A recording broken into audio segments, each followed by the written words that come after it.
Hello everyone and welcome to the fourth Musikalischer Online Salon. I'm very glad to have Ian Wilson here. Actually, I had planned to premiere his piece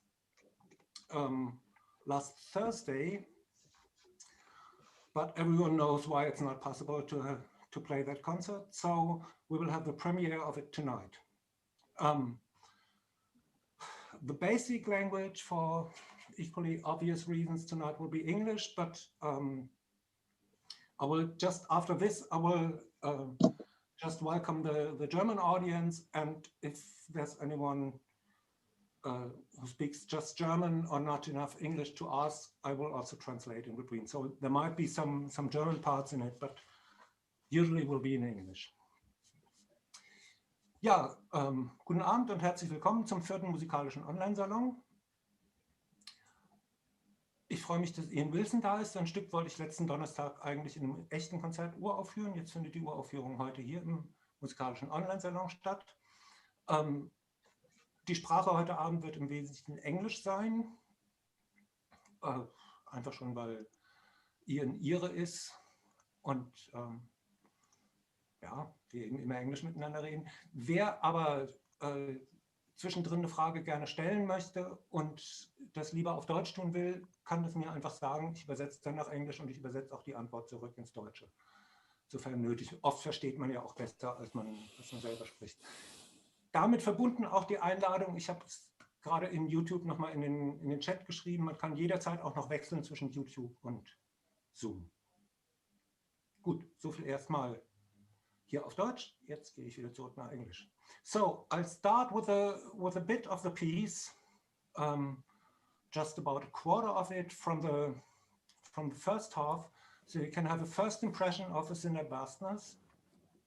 Then Ian Wilson will tell us something about this piece or about his composing. I don't know what he's going to tell us. And then the discussion is open for everyone. And yeah, I'm really curious what you think about the piece and where it's going to lead us tonight. Okay, so everything is on one computer, so it's always a bit exciting, these changes. Now I'll start.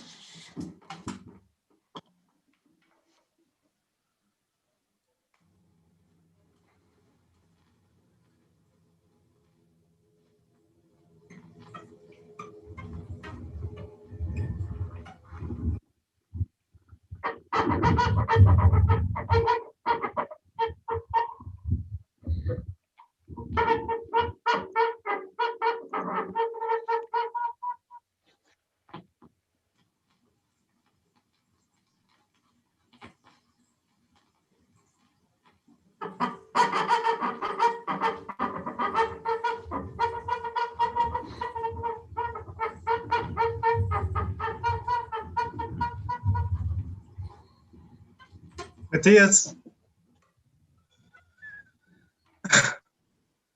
Yeah. Sorry, we have that problem with the soundtrack again. Does anybody else not hear the soundtrack? The soundtrack is not there. No.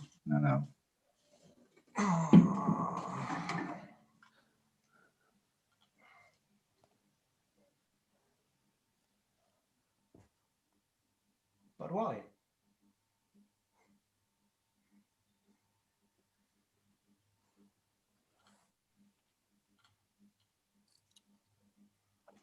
No.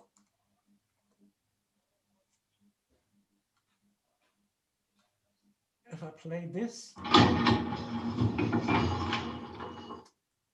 did you hear anything? Yeah, heard that. Okay. Yeah. Yep. But I didn't change. So it should be so. Let's try one other thing. No, it's better if you don't talk because you will have an echo again, but maybe the sound for playing is better. So we try once more, and If it's still bad, Ian, shout. Okay. You hear it? Yeah.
Bravo. So much for now.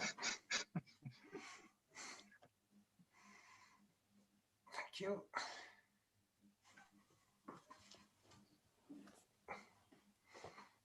Ian. Hi. Okay, well, I can tell you a bit about the piece. I mean, this piece was in my head for well over a year. Can everybody hear me okay?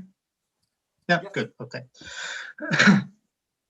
And actually, partly it was inspired by a request from Matthias to program a concert for him.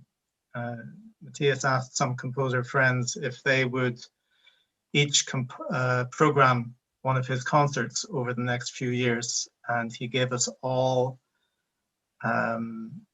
program titles, and I ended up with science, which is great actually, because I'm really interested in physics and astrophysics and cosmology. So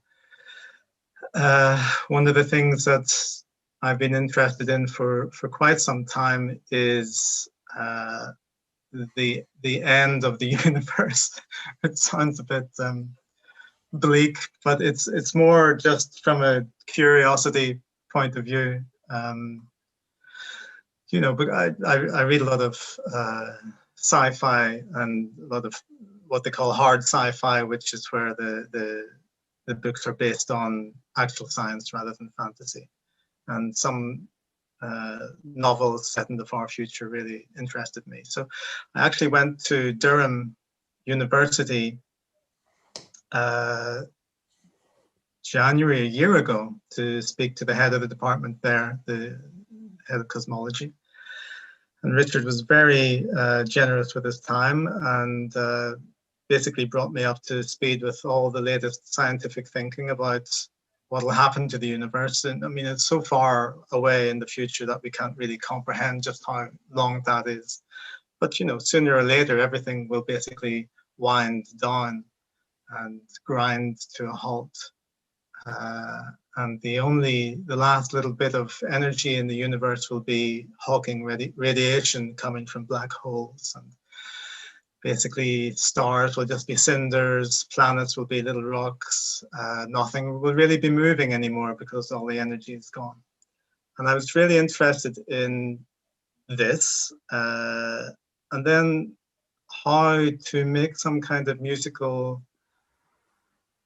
parallel to that. Not to recreate that, obviously, but to try and find something like a musical equivalent to that idea of things winding down, things coming to a stop, things in the distance. So what I did first was make a soundtrack.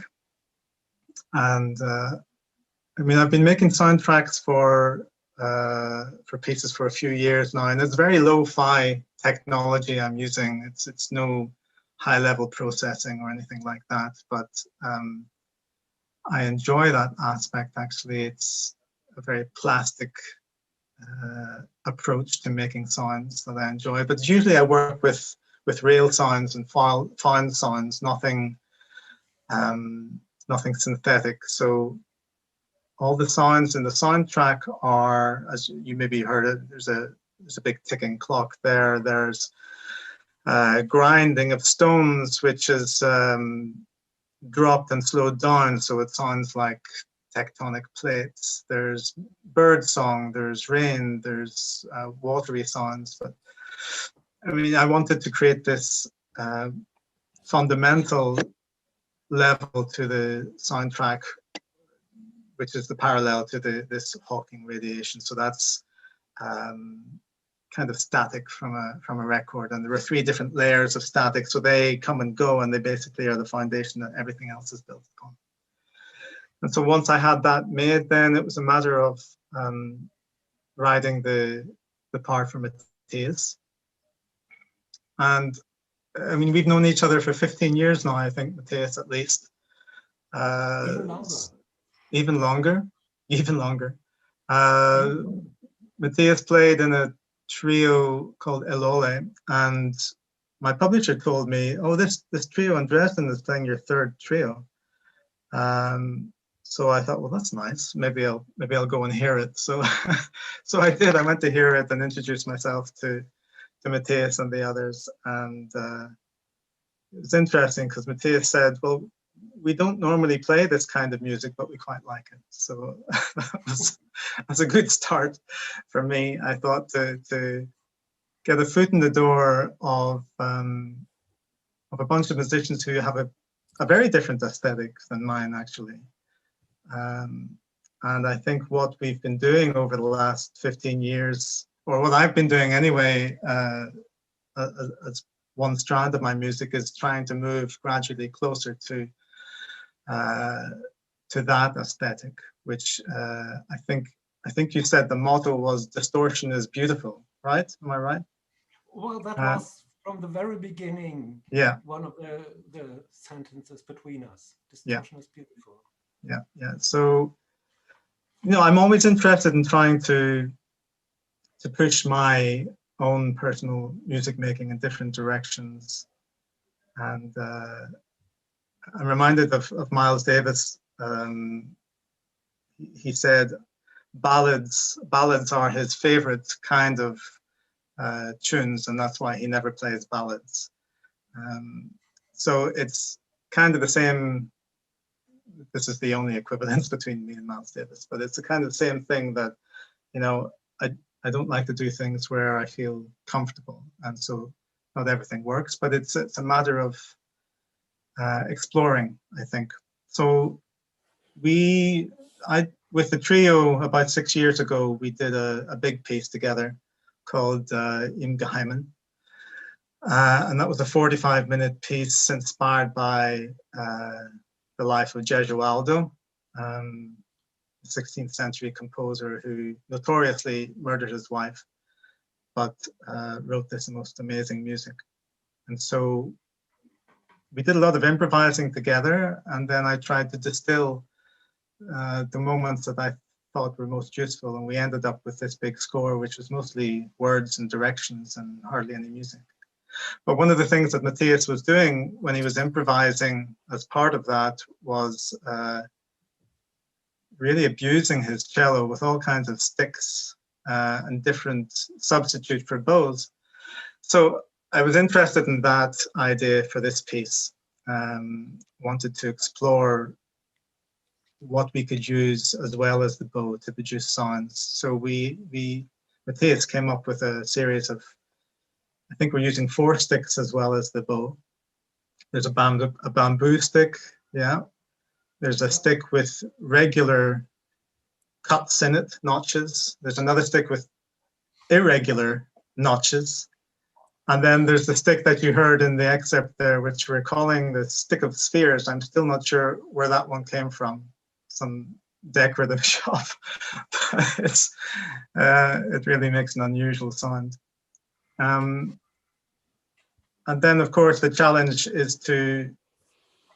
was to try and make a piece of music with all that, and not just a series of interesting, unusual, and scrapey sounds. So that was the challenge for me, and we had quite a bit of collaboration on this. I think there was a lot of back and forth. I would send, initial ideas to Matthias. He also sent me a number of videos where he was trying out these different bow substitutes. So yeah, I think we ended up with 3 or 4 different versions of the score before it reached its final version. So yeah, that's what I can say about the piece, I think, in terms of how it came about.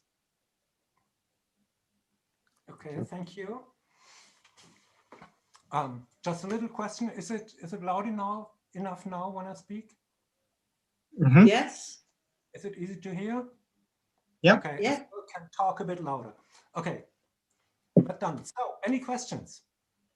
How long was the collaboration exactly? Sorry, I missed that part. Was it over a couple of months or over the year?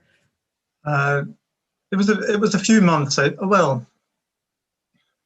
guess once we started, it was only a couple of months, really, wasn't it, Matthias? I did it either side of Christmas. You asked me for this bowing. That was in November, I think. Mm-hmm. Yeah, and I had the piece finished at the end of January, I think. Yeah. And then we had 3 video conferences. Yeah. Video rehearsals. Okay, and Ian, I just wanted to ask you, when you were recording, what software did you use, or is it just a recording mechanism that you just, you remix the sound, etc., in some sort of recording platform, or? Yeah, I'm using a very simple software. It's an Australian company, NCH. They do this thing called WavePad, which I've been using for years, and I'm just lazy like that. You know, it's like, you know, the music software, the music writing software, Sibelius. I haven't updated that for 10 years. You know, I find something I'm comfortable with technically, and I tend to stick with it. Yeah. But it works. So all those sounds were sounds that I had in my own sound library. Some of them I'd used before for other things. Some I had recorded myself, and some I'd had other people record for me. So a bit of recycling there. But I think, you know, often it's a matter of using what you know you have in a new way. And yeah, I mean, if I really feel I'm lacking something, I'll record it. But I didn't have to do too much of that because I had most of the sounds already at my fingertips. Yeah. And do you feel that this is a very different, completely different departure from your aesthetic? Because it feels like a huge big kind of jump into the kind of the world of kind of sounds and you know, use of different lo-fi crackling, etc., which is really, I mean, it sounds incredible. I'm looking forward to hearing the rest of it. I'm just feeling how, you know, how do you feel about those junctures that you make along the way? Well, actually, you know, I've been improvising for nearly 8 or 9 years now. So I started an improvising duo with Cathal Roach, the saxophonist, I'm sure you'll all know in Ireland there. And we have been playing very intermittently, but we've done quite a lot of stuff. We did a tour with the Quiet Club, for instance, and just working with those guys. I worked with Danny and Mick of the Quiet Club. The Quiet Club is a sound art duo based in Cork in Ireland. And they're very much coming from a noise, I mean, rather than a music based background. So working with those guys and working with Cathal and the improvising has opened up my ears, you know, quite a lot over the last 10 years, I think. And again, working with the Alole trio and the improvising that we did 6 years ago, everything, I suppose, has a little step. So it might sound like a jump, but to me, it just seems like another avenue to explore a bit further that I've already had a foot in for a while. I think part of the problem is that I do so much stuff in so many different arenas that actually I'm probably the only one who knows how much different stuff I do. So for somebody who's only aware of a certain strand of my music, then something like this might sound like a bit of a leap. Well, I have heard some of your improvise before. It's just that it just sounds so unusual. You know, to start with something kind of like so kind of visceral and so based timbrally, completely in timbral dimensions, and the sound is just phenomenal. The other thing is, are you detuned? The strings are detuned, or are they still kept in the normal tune? Just ordinary tuning. Sorry. It's ordinary tuning of the strings. It's just because of these. Okay, that's interesting. That's really interesting. Yeah. So like it's a lot of bow pressure as well. Can you get kind of the subharmonics, or kind of like you're hearing low subtones? Is that right? Well, I think what you're referring at was this one, where you get the sound from scratching with the bow and the hairs. Yeah. Up the string. But at the same time that Matthias is playing that, on the tape is a similar version of that sound, but just lower. So that's probably that's yeah. That was not me. Well, it works very well together. I'll stop now and let somebody else ask a question. Thanks, Ryan. Thanks. And how did you organize the actual playing with the tape is there some timeline or some cueing or a click track or something like this?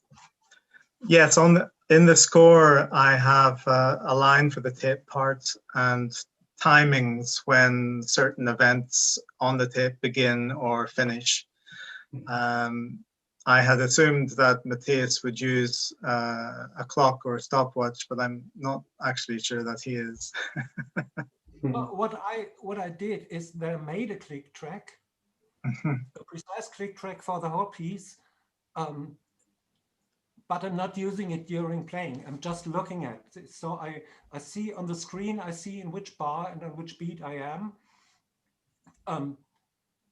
But I always can, in the very beginning, I asked Ian if it would be okay for him if I played it with a click track. And he said rather not, because he wanted to have the cello part a bit more Flexible, freely yeah, than just fixed to the click.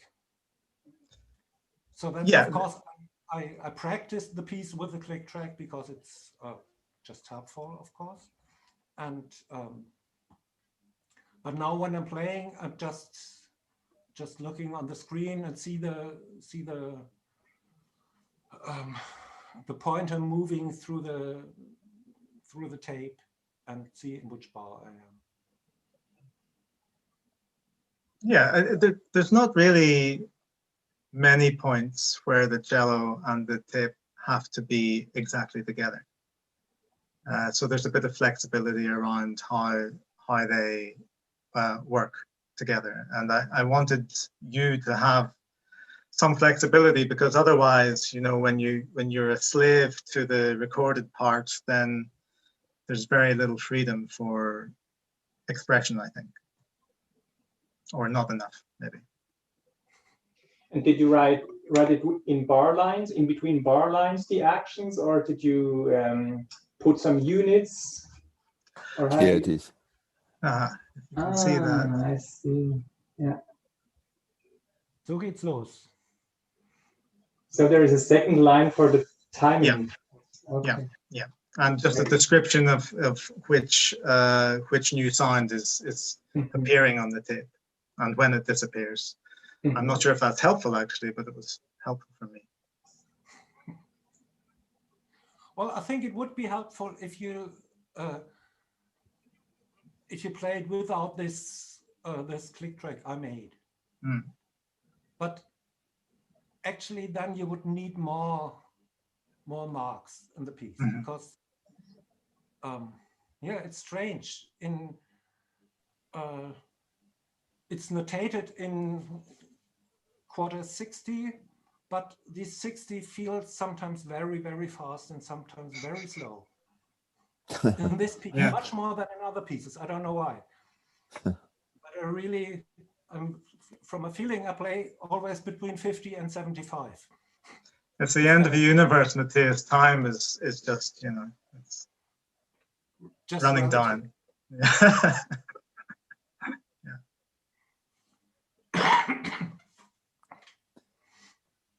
May I say something? Hi. Sorry, Mary, go ahead. I just had a question about when you were conceiving of it as a live performance, whether you were thinking about the acoustic of the room or amplifying the cello, or how you were thinking of achieving the balance between them. Yeah, that's a question for you. Either of you, yeah. Okay. Well, I don't play in halls that are so big that it would be necessary to amplify me. I think it's perfectly fine. I have this PA here to do it in a hall for, well, let's say up to 100 people, just with the speakers and me playing live and unplugged. Yeah, generally the soundtrack is quite quiet, actually. There's only one passage in the middle where it really becomes very strong, and I wanted the cello actually to struggle with that, so it's not just sitting comfortably on top of the soundtrack, but actually, you know, fighting to still be heard. But in general, the sounds on the soundtrack are quite subtle, And yeah. So Zoom is actually quite good for that. For I enhancing the suppose. cello struggle. Right. Well, yeah. Sorry. Matthias, sorry. Yeah. Is there a way when you start the piece to amp up the prepared sound? Because it's not quite clear. It's not quite clear. I mean, it's very subtle, obviously, but maybe Okay, too subtle, as you said, for Zoom. For Zoom. We made a sound check before. Uh-huh. And the problem is if we get too loud, Uh-huh. the limiter of Zoom starts Yeah. working. Of course, of course. Nobody wants to listen to that. Yeah, yeah, very clear. Now there's, Mary, concerning your question, there's one very funny thing.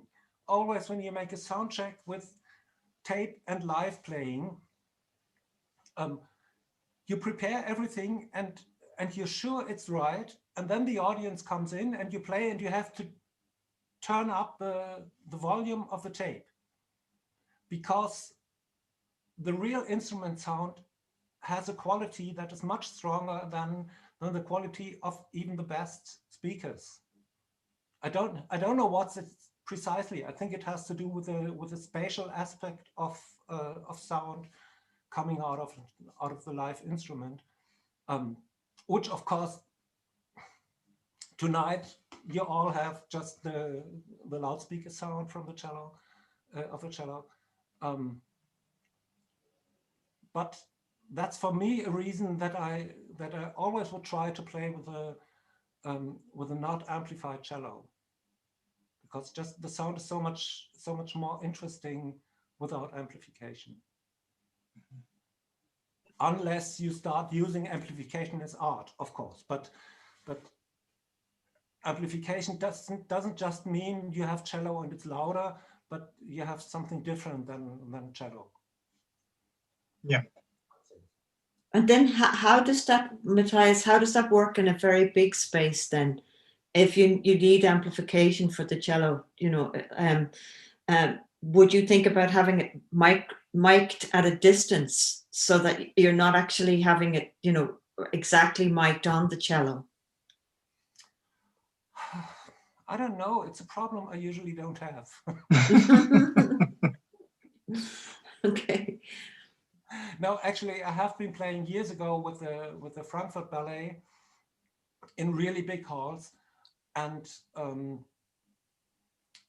we had two mics always. One little mic, I think it was a condensator mic here, and then just a piezo fixed on the bridge,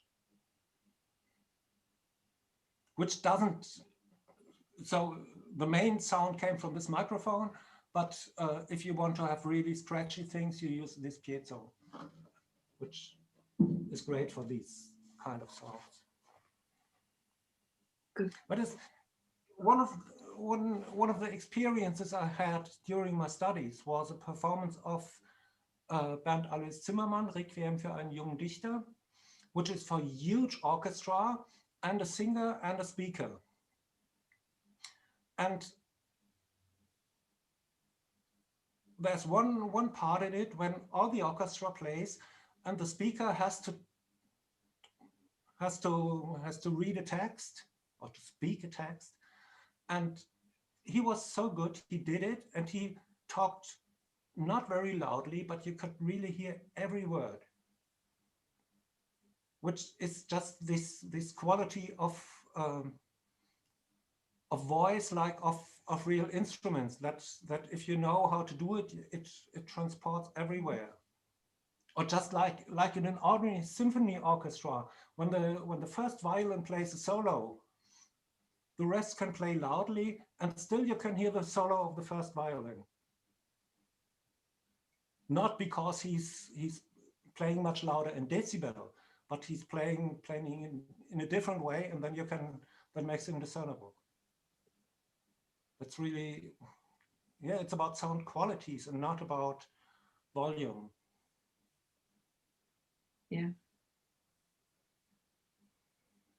not really an answer to your question, but Well, I think it's also, interesting. Yeah.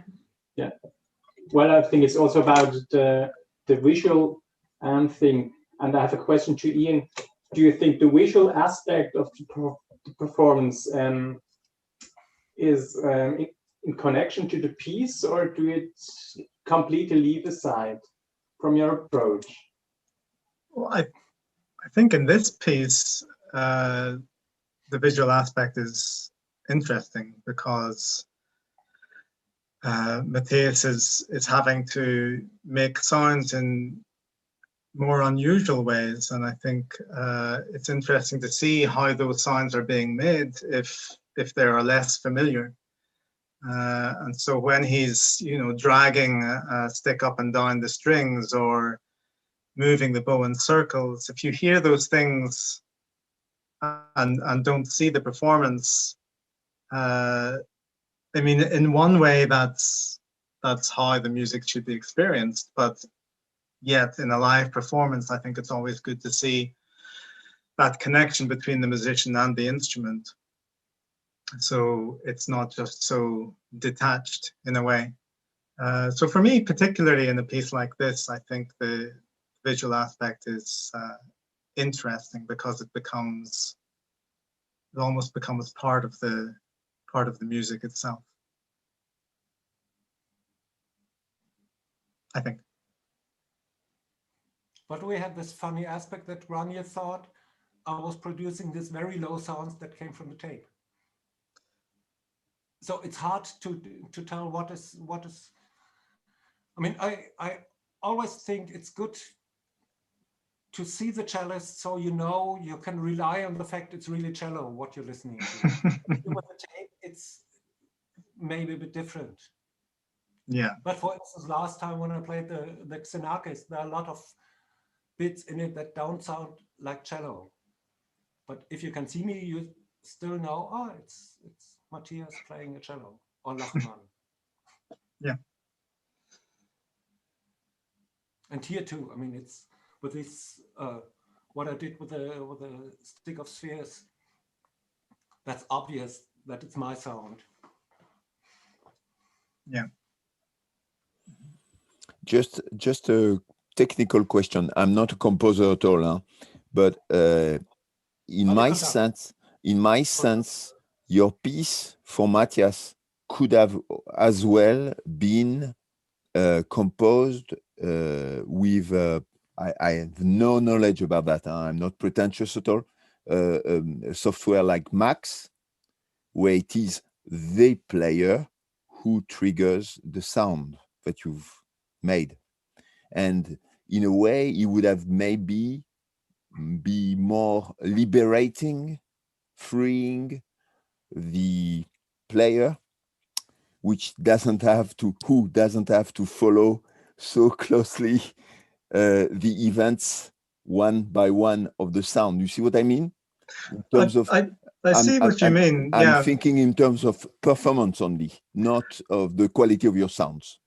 Well, I understand, but from my point of view, I like the players to have some freedom, but unless it's complete improvisation, I actually don't want them to have too much freedom. And this is a lesson that I learned the last few years. I wrote a couple of improvised operas where basically the text became the score, and one of the operas involved 3 singers, including the legendary Phil Minton from London and a Hungarian death metal singer, Attila Shihar. So we had 3 improvising singers, we had 3 improvising musicians. Originally David Toop, Clive Bell, and Cathal Roach was involved. And so we were working for a week, I think, on trying to improvise around the libretto and try to fix some things. So in rehearsal, I say, okay, I like that bit there. Can we try and hit that every time? And then you find your own way to the next hit point. And then I did another we ended up touring that, and immediately after touring the second one, which was for Lauren Kinsella and the Quiet Club, so it was basically one singer and two sound artists. And again, it was the same idea, to try and fix some things, or at least have signposts. But in the end, you're sacrificing a lot of control. Understood. And I didn't mean sacrificing at all your compositional control. I meant no, I know what you meant. Yeah, I meant no, but I re-explained because it was not clear. It's not my first language, English, so I'm a little bit slower. What I meant is that you can specifically and precisely write your cello part for Matthias, okay? But him having the freedom of triggering himself, your tape, or whatever you call it, your sounds, doesn't change the freedom. I think if you have written his part precisely and everything, what does it change for you? You have total control. Yes, but it's a different way around of conceiving the piece. Okay, there I get it now. Yeah. So for me, it was important that the soundtrack is established first, because a lot of the creative process is about getting the balance between the elements in the soundtrack, between the dynamic elements, the sonic elements, the timbre and stuff. And only once I had that fixed and I was content with that, did I feel able to add the live element. The live element isn't secondary in any way, but it needed to have the fixed tape part to work with. So, I mean, you're right, you could do it the other way around, but I think it would have required... I don't know, it was a devil's advocate question. It would have required to reconceive it, I think, from the ground up. Mm-hmm. Yeah. It's very clear, thank you. All the time.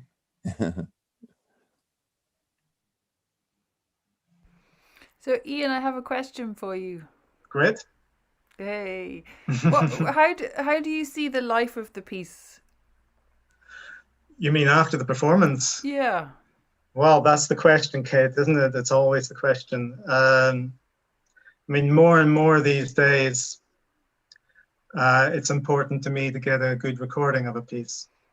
And so, I'm about to go live with a Bandcamp page. I have a very busy SoundCloud page. I mean, especially with all the lack of performances that we've had over the last year, everybody's doing stuff online, but it's really important for me that a good quality recording gets done at some point. So at least it exists in that form.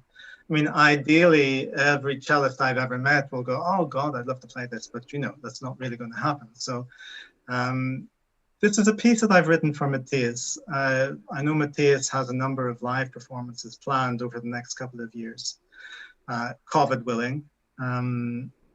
After that, we'll see where it goes. I've never been too bothered about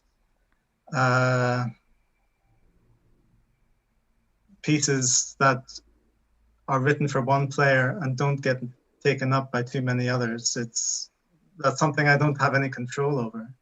And all I can do is write the piece for Matthias to suit, hopefully, Matthias's way of playing.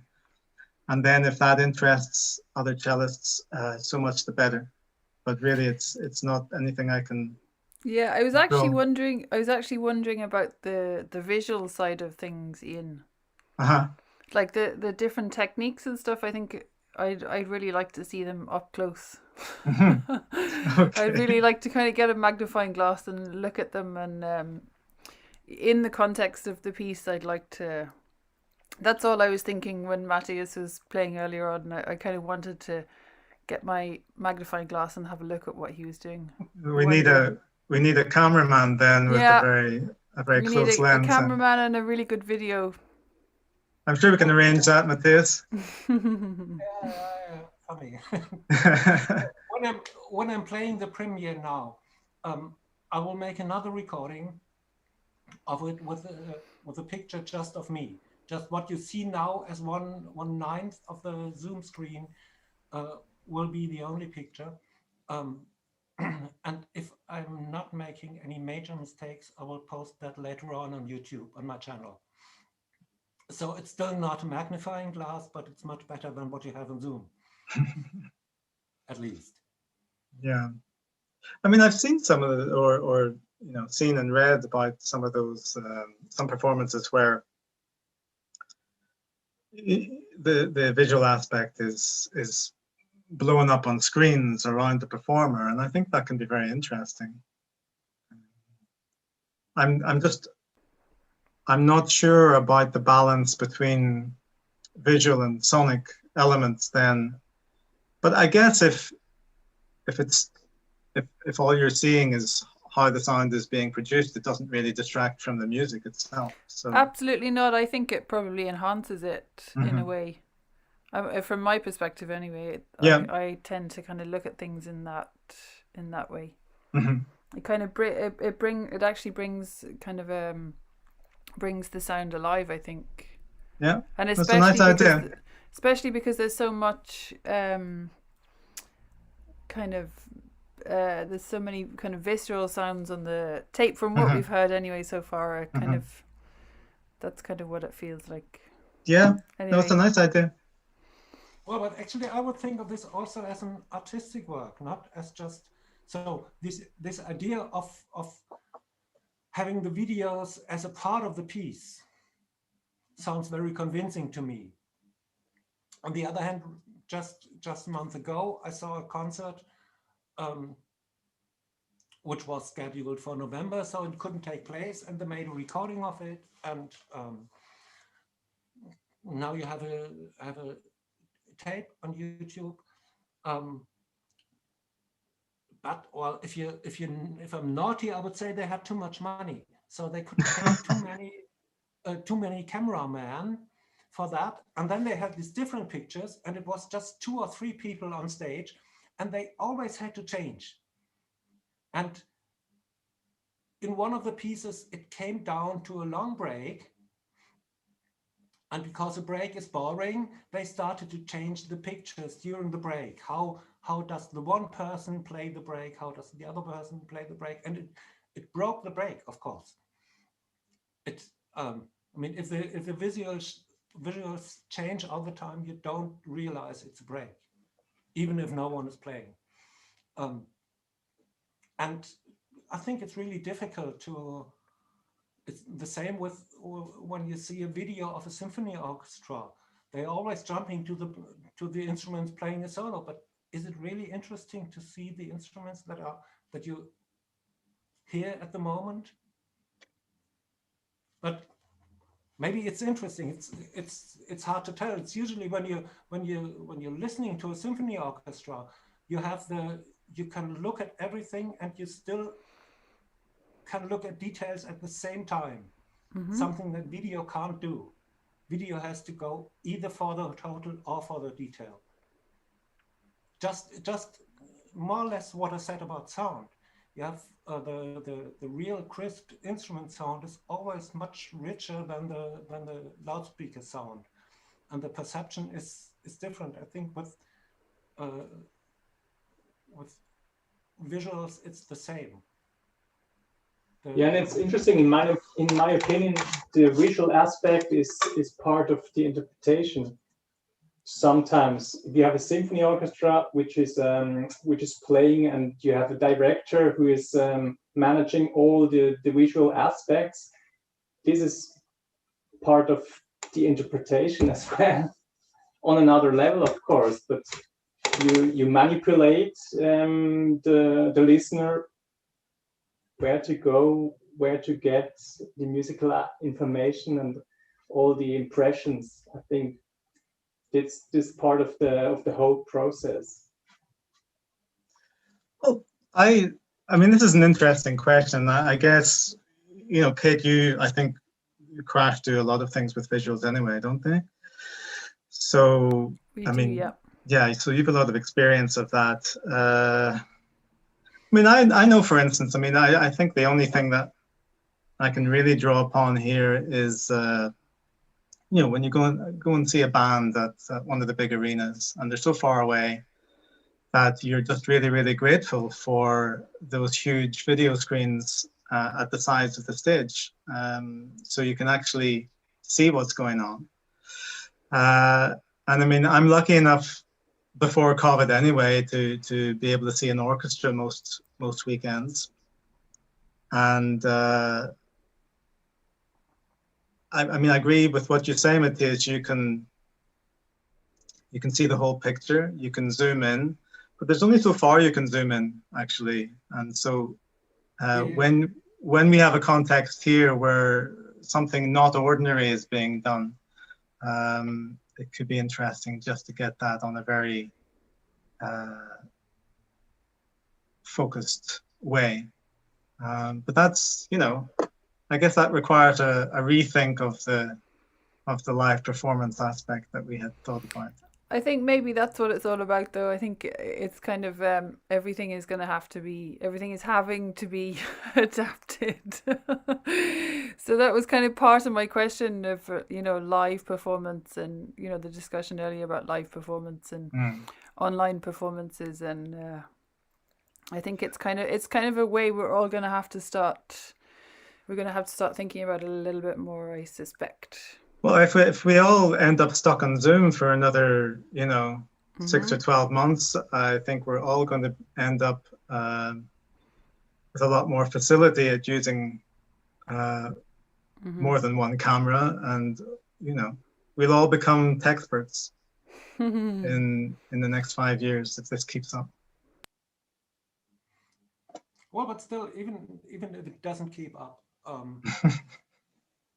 which I think will be so, or maybe just hope. We have real advantages also with this Zoom conferences. I don't know. We have. No, where is it? We have had up to 12 people on YouTube watching us now, and now we're here together from France, from Switzerland, from Serbia, from Germany, and from Ireland. Something we couldn't have done without online conferences. Yeah. Technical, there's a lot of space above to make it better, but there are some aspects where I think, well, if we return to making ordinary concerts and meeting in one hall, in one city, at one evening, there are also some things I will miss, like meeting internationally so easily. Well, maybe we'll be able to keep both of them going, who knows? I'll try to get both aspects going, I think. I just wanted to come back to Danny's question about the visual aspect of performance, because we have one conductor here, Bruno. I mean, I also could think about how it looks to the audience when I'm playing, but usually I'm so occupied with playing that I don't have the capacity to do it. How is it for conductor? Do you conduct also for the audience or just for the orchestra? There, I mean, there you ask the ethical question of the year, my dear friend Matthias. No, I don't conduct for the audience, for God's sakes. But many of my colleagues do. I think I don't. Maybe I do it unconsciously because I know. And what it was interesting, your reaction, Danny. I think what you said about, and also, sorry, your name, the Irish girl there, Kate, is also that the problem of the visual has to do, I think for me, with the problem of the emotion. Because visual means that sound plus visual equal emotion. And that's or equal is a plus. Is a plus is an addition leading to more emotion, and that's we are all looking for, even unconsciously, the music is an emotional art.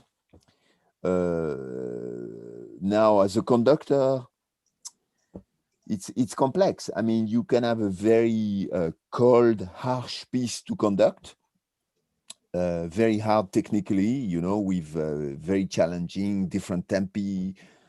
I'm working at a very difficult German composer right now, Martin Olbrich, from Berlin, to prepare for a concert that I'm supposed to be doing in Dresden on the 3rd of May. But will it happen? That's a different question because of what's happening right now. And it's, you know, first you try to get all the bits and pieces together, and it's quite hard in your head. It has to sound in your head. I guess that if you make it sound very clearly in your head, it will transmit to the audience. Not the other way around, though. It doesn't work the other way around. If it's not clear to you, then to the audience, it will not be clear. And even less to the musicians, of course. You transmit all of that to the orchestra in order to be sent to the audience. So it's a long way and very complex in a way. Even as a conductor, it's very difficult for me to explain what I do. It's very complex because you have so little control. It's why to you, Jan, I was addressing this problematic of the emotion. Can the cellist really, by looking always at the score and the sound tape process, measure well and send all the emotional content of what you've written for the cello part itself alone? That's the question of emotion again. You know, so, and I think you're right, both of you, Danny and Kate, the visual aspect contributes highly to an emotional content of the piece you are performing. Yeah, it's true. Now also comes into play, I think it's a very important aspect for you, Jan. This piece is conceived obviously for chamber music, right? It's not, I mean, it doesn't sound like an opera to me. but in the same time, I find there's a lyrical aspect of your score, as strange as it is. It sings. You can be reminded of a voice, slight voice, or a universe like the marine universe, the sea, and the fragmentation of the sea, and voices of whales, because you were alluding to cosmogony, cosmology, and all of this, you know. So in music, you have to choose the best way to convey not only your language, but the emotional world that you have inside of you. And as a conductor, it's the principle I start from. What is the piece going to convey the way I'm going to conduct it to the audience? That's the way I see things for now. Might change. Yeah, no matter how hard I try to bury it, some lyricism always comes out somewhere. So I don't know what I can do about that. That's a good thing, though, Ian. I'm sorry, I just looked on the watch and it's 8:30 now. The idea of the Musikalische Online Salon is to last about 1 hour. So everyone who wants to listen to the piece now and then do something else this evening should have the possibility now. So I'm playing the piece now, which doesn't mean that we have to stop the discussion afterwards. So who wants to stay longer, or who wants to come after the piece from the YouTube stream to the Zoom conference, we're open for that, but I'll just play the premiere now of a synder'd vastness. It's okay for everyone? Great. Well, anyway, I do it anyway. It just needs some preparation. So here. Then the recording.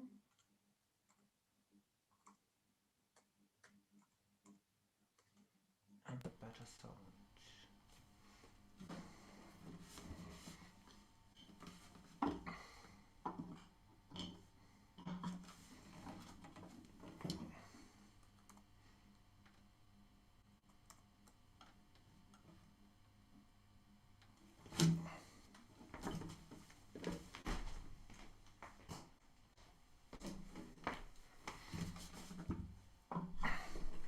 So here we go.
Thank you. Thank you.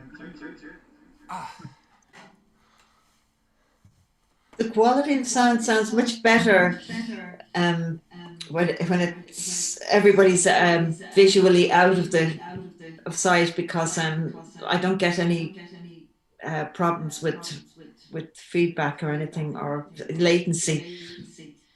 Although I must admit, I just got it there now again. A bit of latency now. I spoke too soon. Yeah, dear friends, I have to retire. So bravo, Matthias, bravo, well done. Bravo, Ian, very nice piece indeed. Thank you. And, very nice to meeting you all. Take Nice care. to meet you too. Bruno. Good night. Bye. Bye-bye. Good Bye-bye. night. Take care. Good night. Take care. Well done, Matthias. Thank you. Thought that went well. Fantastic performance, yeah. Has everyone some more time now to stay together? Because then I would make my final announcement, which later on ends the YouTube video, and get some drink and go on. Let's all go for a drink. It's a great idea. Good idea. I prepared a bottle of champagne. Excellent. Okay, so thanks everyone for being here in the discussion, for watching this video on YouTube. This was the 4th Musikalische Online Salon. I'm gonna do 2 more in spring.